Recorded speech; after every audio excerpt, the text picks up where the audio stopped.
मेणबत्ती तयार कशी करायची ती शिकायचं आहे. Candle making. बरोबर. मग आता मेणबत्त्या आहेत ना, त्याच्यासाठी मेणबत्ती बनवण्यासाठी काय लागतं तर सॉफ्ट मेण म्हणजे मऊ मऊ असतो तो मऊ तो मेण. आणि मग नंतर हार्ड मेण. बरोबर.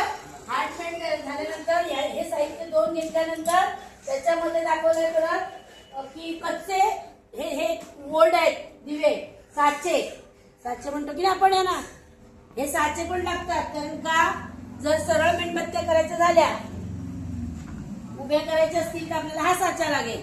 आणि या पद्धतीने आपल्याला मेणबत्त्या तयार करायच्या असतील तर हे असे साचे लागतात. बरोबर ना. त्याच्यानंतर काय लागतं हे वाती घालायला लागतात आपल्याला. हे वाती ह्या बंडलच्या या सुतापासून थोडे थोडे एक बोटाच्या अंतरावरचे एवढे तुकडे करायचे जेणेकरून ते साच्यामध्ये घालता आले पाहिजे. बरोबर. समजलं ना. तर मग काय करायचं कलर.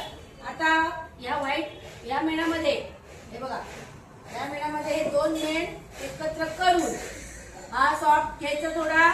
याचं प्रमाण जरा चिटपट घ्यायचं, समान नाही घ्यायचं. आणि मग याच्यामध्ये हा कलर टाकायचा आहे. वितळवायचं गॅसवर ठेवून.